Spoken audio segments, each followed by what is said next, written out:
às 2 horas da tarde, né? E uma das coisas mais patéticas do dia de ontem foi o Sérgio Moro tentando entrar em cena novamente. Sabe, eu vou contar a história do Sérgio Moro, né? O Sérgio Moro, ele era, na historinha infantil, o patinho feio. Ninguém achava ele bonitinho. Até que um dia falou, não, a Globo falou, não, você não é o patinho feio, não, você é um cisne. Né? E aí, ele, como cisne, né, entrou em cena, o herói do Brasil, capa das revistas, festa da Time, personalidade do ano e tal. Aí, de repente, o povo brasileiro descobre que o cisne era um patinho feio, né, que destruiu 4,5 milhões de empregos e tal. Aí ele ficou lá, Globo, me chama para sabatina, eu ainda sou um cisne, eu não sou um patinho feio. E ele está ali dizendo, olha, eu posso... E o pessoal está ignorando, cara. Ele está indo para um final tão melancólico, mas tão... Sabe aquela coisa que a gente estava falando? A gente fez até uma comparação entre os políticos e o teatro. Imagina assim, Léo, o cara brilhou no primeiro ato, mas o autor da peça não escreveu nenhuma fala para ele no segundo ato. Imagina se um ator do primeiro ato da ópera falou assim, já acabou, pode ir para casa, você não vai estar no segundo ato. Não, mas eu quero entrar, eu quero... Não, mas você não está no segundo ato, agora é a volta do herói. Né? O herói que você... Você é o vilão, cara. Você achava que você era o herói, mas era só no primeiro ato. O vilão é importante, ele é o coadjuvante. O vilão é importante, mas assim, você já morreu na minha peça, cara, e ele quer voltar. Aí ele quer invadir o teatro, quer tacar fogo no teatro. Explica a situação do Sérgio Moro para ele, Léo, que tá difícil.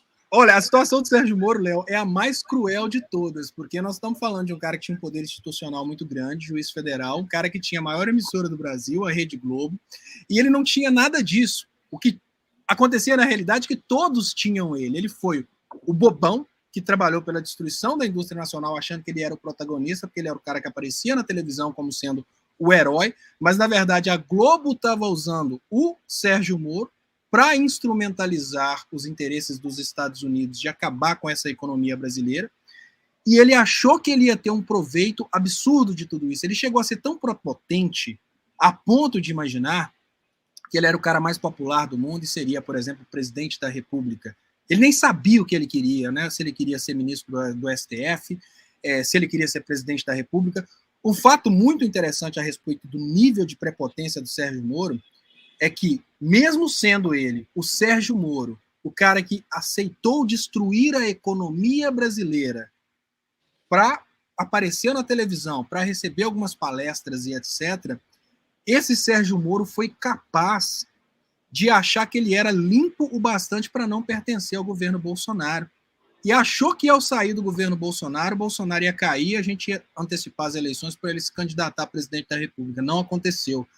O que aconteceu na realidade é que o público acabou indo para o Bolsonaro e abandonando o Sérgio Moro. E agora o que sobra do Sérgio Moro? Um cara que conseguiu desgraçar a vida de muitos trabalhadores e que conseguiu decepcionar todos, porque ele mostrou que ele não é de confiança para ninguém.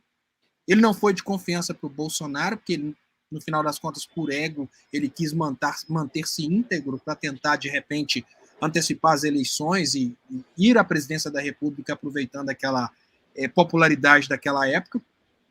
Ele não foi interessante para os Estados Unidos, que no final das contas acabou retirando a proteção ao Sérgio Moro, porque é melhor manter uma relação diplomática com o Brasil do que dar proteção para o Sérgio Moro.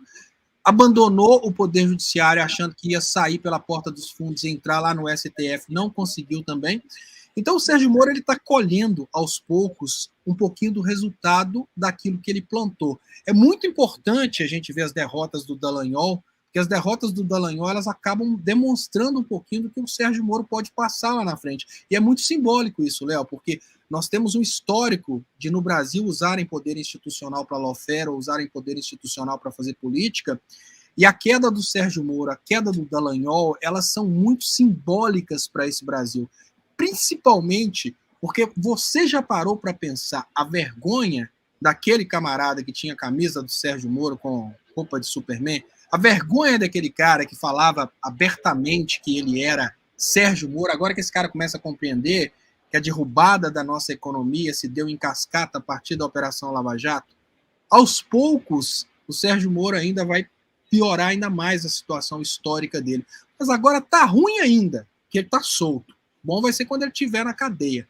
Mas tá bom, porque só os fracassos dele em tentar ser candidato a presidente, depois senador. Assim, tá dando Olha, tudo tão ruim para ele. Ele não conseguiu ser candidato a presidente, não conseguiu concorrer por São Paulo e não conseguiu ser entrevistador da Globo, que ele pediu, ó, deixa eu entrevistar também, tá? Eu tenho experiência nisso, né? Você vê, olha que triste fim, né? Realmente, é uma situação... Agora eu vou perguntar para a Conja de fulano, o que você acha?